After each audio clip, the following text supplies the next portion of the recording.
వెంకటేష్ గారు సార్, వెంకటేష్ గారు సార్ మొన్న హాయ్ సార్. సార్ మొన్న నువ్వు ప్రేమించుకుందిరా ఎన్నిసార్లు చూసి చెప్పు. చాలాసార్లు చూసాను సార్, చూస్తూనే ఉన్నాను సార్. మీ 75th ఫిల్మ్ సంబంధించి మొన్న సెలబ్రేషన్స్ ఈవెంట్ జరిగింది గ్రాండ్గా. మీకు ఇష్టం లేకపోయినా ప్రొడ్యూసర్ గారు అండ్ రానా ఇనిషియేట్ తీసుకొని చేశారు. సో అక్కడ చిరంజీవి గారు వచ్చి అదే మీరు మంచి పాయింట్ చెప్పారు, ఇద్దరం కలిసి ఒక సినిమా చేయాలని ఉంది, ఆయనే చెప్పారు, మీరు కూడా వస్తుందమ్మా అన్నారు. సో మీ కాంబినేషన్లో ఆ సినిమా ఇయర్లో రావచ్చా, నెక్స్ట్ ఇయర్లో అట్లీస్ట్ ఎక్స్పెక్ట్ చేయొచ్చా? లేదు, we want to do it, but the directors and the writers should listen to it. So వాళ్ళు వినగానే వాళ్ళకు ఒక కథలు రాస్తే మేము ఇమీడియట్గా చేస్తాం. We always wanted to do something nice, and I'm sure it'll be, I can imagine myself, him sitting like this, stand like that. Hey. Venkatesh గారు సార్, మీరు నైట్ షూట్స్ మాక్సిమం అవాయిడ్ చేస్తారు, బట్ ఈ సినిమాకి సంబంధించి ఎక్కువ నైట్ షూట్స్ చేయడం జరిగింది, ఓ song కూడా చేశారు. సో ఆ స్పెషల్ అన్నిటికీ ఫస్ట్ టైం వచ్చింది, మొత్తం నైట్ చేయాల్సి వచ్చింది. బట్ దాని ముందు అక్కడ రానాయుడు అక్కడ చాలా చేసాను లేదా, అక్కడ అలవాటు అయిపోయింది. వెంకటేష్ గారు ఒక క్వశ్చన్ సార్ ఎక్కడ సార్ వెంకటేష్ గారు 10 years బ్యాక్ చిన్నోడు పెద్దోడుగా మేము సంక్రాంతికి ఎంజాయ్ చేసాం. ఇప్పుడు చిన్నోడు పెద్దోడు మళ్ళీ 2014లో 2024కి వస్తున్నారు.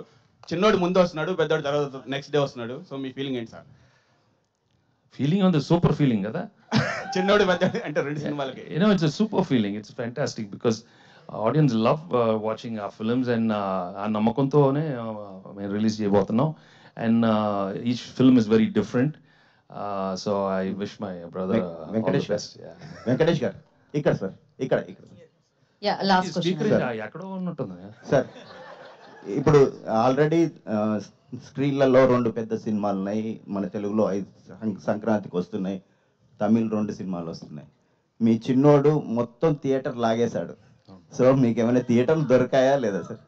మీ చిన్నోడు మహేష్ బాబు అన్ని థియేటర్లు లాగేశాడు, మీకేమన్నా మీరు అనుకున్న థియేటర్లు దొరికాయా? నేనేమి ఫీల్ అవునమ్మా, మాకు వచ్చి తీసుకుంటాను, ఎక్కడ రిలీజ్ అవుతుందో చూస్తాం అంతే, హ్యాపీగా అందరు బాగుండాలమ్మా. మొన్న మీరు మాట్లాడుతూ హిమాలయాలకు వెళ్ళే ఆలోచన ఉన్నది, ఇంకా ఆలోచన ఉందా సార్? అప్పుడప్పుడు గ్యాప్లో వెళ్దాం అనుకున్నాను, అప్పుడు ఆ గ్యాప్లో వెళ్ళేటప్పుడు చెప్పాను అది, అప్పుడు ఆ సినిమా చూసి లేదు ఇంకొంచెం సినిమాలు చేద్దామని. వెళ్ళిపోవటం అంటే అక్కడికి వెళ్ళి ఉంటాం కాదు, అలా వెళ్ళి రావటం చేస్తానే ఉన్నాను అంతే. మీరు బై మిస్టేక్ అదే అందరూ వెళ్ళిపోతున్నా, నేను వెళ్ళమ్మా, ఎక్కడికి వెళ్తాను, వీళ్ళందరూ ఉంటే అది ఎట్ట వెళ్తాను నేను, మొత్తం నా లైఫ్ అంతా వీళ్ళకి so much love and affection from them. And 75 films చేశానంటే ఎస్పెషలీ అంటే with no plan, with no goal, they given me so much love. And ఒక కెరియర్గా ఎంటర్ అయిన తర్వాత it was so I'm so happy, you given us so much. But అది చేయాలి కదా, అప్పుడప్పుడు కొంచెం తెలుసుకోవాలి కదా. వెంకటేష్ గారు గుడ్ లక్ సార్. ఒక